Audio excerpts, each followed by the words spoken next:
So it's a Porsche 911 1965 short wheelbase 2-litre car, and we built it for the owner Mark Sumpter 2.5 years ago. This year we're doing the 2-litre Cup, which follows the P2 Auto series around Europe, and Mark's actually leading the championship coming into this event, which is the penultimate round. So I think it's the nicest 911 on the grid.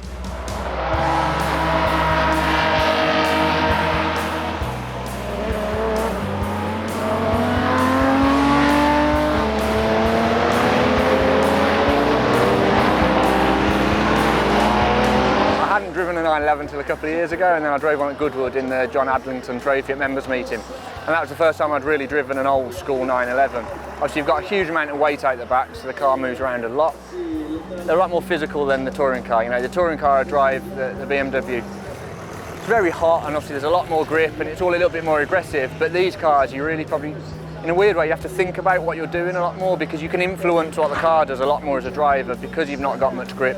You know, the 2-litre cars, they're not huge horsepower, they're about just over 200 horsepower, so you've really got to think, certainly on a circuit like we've got here at Monza, where straight line is key, you've really got to think what you can do as the driver to optimise the strong points of the car. But I love it. Because Monza's so straight line dependent, it's all about corner exit. You know, through 9 out of 10 corners or whatever, it's about getting out well. So you could go in a little bit quicker probably, and it will compromise your exit speed. So it's all about not overdriving the car, getting the car slowed down.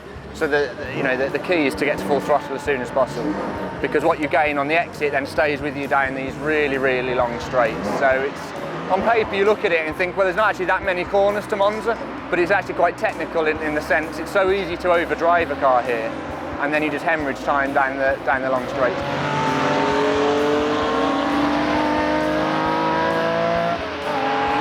When we got it, it then goes back completely to bare metal. Obviously go through all the running gear and check all that through, refurbish or replace where needed.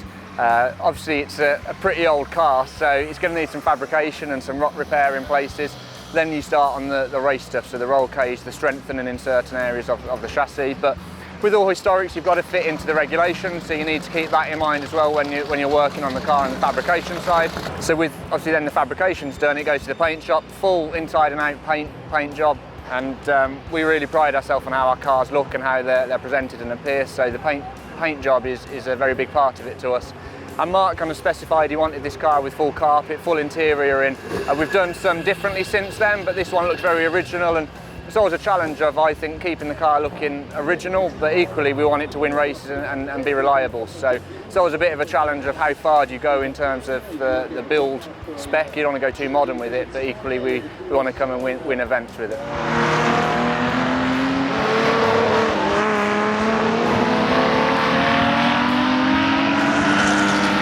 Mark actually came to us because he's a car dealer, came to us with the donor car already, and since then we've sourced some ourselves from the United States, which obviously nice dry climate, so the cars come over aren't too bad in terms of, because you can look at it from the outside and go, actually that car looks pretty good.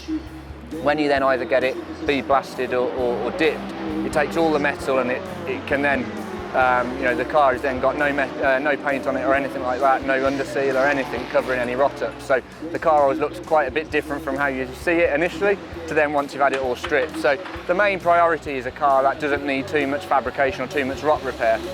But it's inevitable. It's a car from 1965, there's going to be a bit of that on there. But let's say the price of 911s these days has really rocketed up. So for a donor car that needs restoring, whether it's going to be turned into a race car like this or restored into an as-new road car, you're looking at over £100,000 just for the donor car. So yeah, not cheap.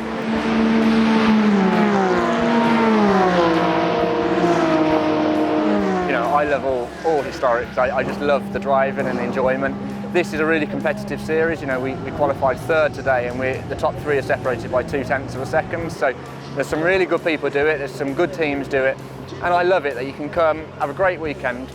I've not driven here before, so my first time here in a cool old school 911. It doesn't get much better than that.